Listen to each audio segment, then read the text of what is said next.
Chapter 26, Milestones. The road stretched like an old scar across the Mississippi backwoods, straight, narrow, and quiet enough for a man to hear his own thoughts, whether he wanted to or not.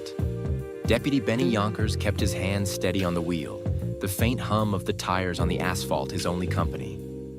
Behind him, just far enough to give him room, rode Deputy U.S. Marshal Dakota Brown's SUV, never too close, never too far, like a shadow that respected boundaries.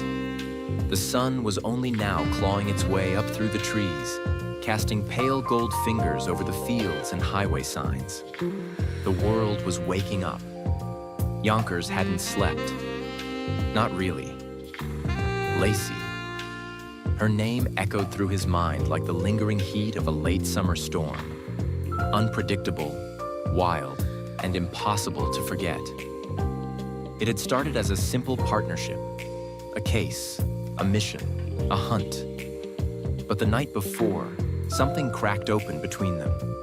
Something neither of them had planned, or maybe something both of them had needed. Their hands had found each other in the dim glow of motel lamplight.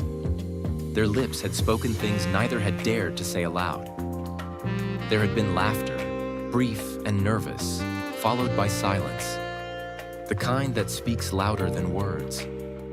And then her fingers in his hair, her mouth against his, her breath on his skin.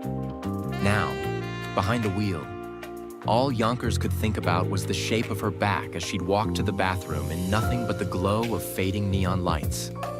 The way she hadn't looked back. Like it was already done.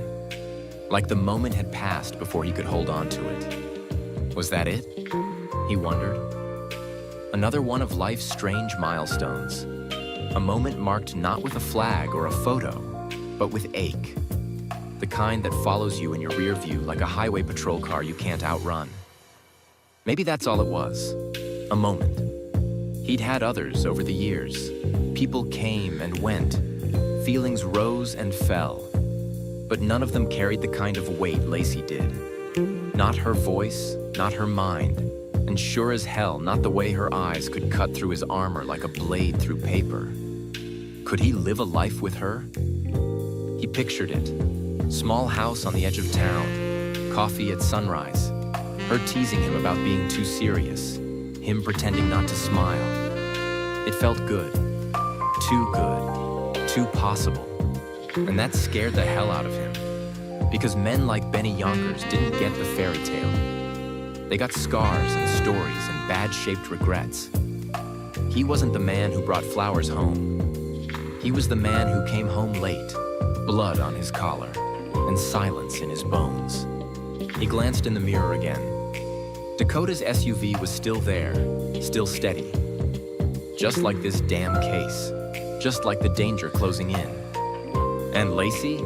She was still out there, probably shoving her feelings into the same evidence box she used for murder weapons and false confessions.